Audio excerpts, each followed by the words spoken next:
มาต่อข้อที่สามเนาะเป็นนี้เพิ่นให้แม่กุ้งลงมาเนาะแล้ววางวัตถุไว้หน้าแม่กุ้งคือระยะ AB เนาะแล้วก็ให้ระยะวัตถุนี่นะใหญ่กว่ารัศมี C นะเขาคิดว่าระยะวัตถุนี่นะใหญ่กว่ารัศมี C แล้วเขาไปเบิ่งว่ารูปนั้นสีอยู่บนไหนแล้วชิ้นใหญ่หรือว่าน้อยกว่ารูปจริงเนาะเอาใส่ A ไปใส่เป็นกลุ่มรวมๆแล้วเป็นกลุ่มคือใส่ให้มันขนาดแกนตัวเนาะแกนตัว C มาแล้วมาไปสะท้อนเส้นหน้าแว่นแล้วถ้าไปใส่จุดสูงเนาะ F นี่เขาจะได้เช่นที่นึงเนาะแล้วต่อมา B แล้วเราจะได้ B เนาะใส่ขนาดกับแกนตัว C แล้วเนาะแล้วสะท้อนมาว่าจุดสูง F คือกันเนาะเราจะได้อันนี้แล้วหลักเกณฑ์ที่สองเราจะใส่จุดระยะ A เนาะไปผ่านจุดสูงเนาะผ่านจุดสูงF แล้วมันก็ต้องเส้นหน้าแว่นหลังจากนั้นหักขนาดกับแกนต้นเห็นว่าไอ้มาถ้าหน้าเป็นตรงนี้แล้วสะท้อนไปขนาดแกนต้นนี้แล้วมันจะตัดกับตัวเมื่อกี้ที่เราขนาดสายขนาดมันแกนต้นนี้เนาะถ้าจะได้เป็นระยะ A ขีดคือระยะ A ขีดตัวนี้เนาะมันเป็นอย่างนี้เขาใส่ B เนาะมาพาดแกนสูงจุดสูงแล้วมาสะท้อนใส่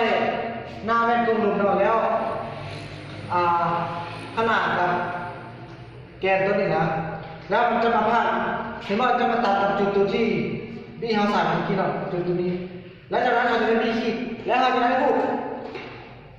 ตัวไม่เนาะคือระยะ A ขีด B ขีดนี่นะจะเห็นว่ามันน้อยกว่าผูกตัวที่ทำอีกที่เราจะได้มานะแล้ว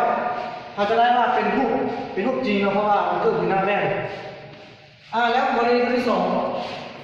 คือแว่นตัวส่วนเนาะรูปตัวเดิมเนี่ยง่ายกว่ารัศมี C คืออะไรเนี่ยรูปตัวเดิมวันนี้กรณีว่าแว่นตัวส่วนตอนนี้เราจะได้ A สายขนาดไปกับ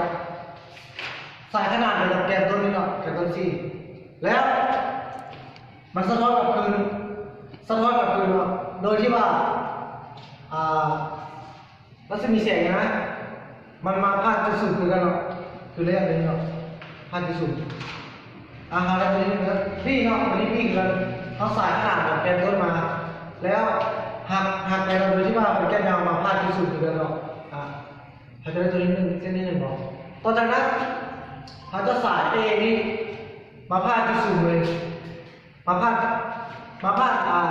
จุดสูงนี่เนาะโดยที่ว่ามันสะท้อนกับพื้นนี่เนาะโดยที่ว่าตัวแกนยาวนะที่ผ่านไปจุดสูงที่บอกสะท้อนกับพื้นโดยที่ว่าจะเห็นว่าตัวที่แกนยาวที่หลังแรกเนี่ยมันมาตัดกันที่นี่บอกคือตัวนี้ก็มานี่แล้วมันแกนยาวตรงนี้บอกซึ่งตัวนี้กับเส้นตัวที่มาผ่านไปบอกมาตัดอยู่นี่จุด A เนาะ B คือกัน B กับแก้ยางมาจุดสูงกันตัว F หลังจากนั้นมันสะท้อนกลับคืนเนาะโดยที่ว่าตัวอยู่หลังได้นะแก้ยางไปมาตัดกับตัวเส้นเดิมที่เราสารที่เนาะ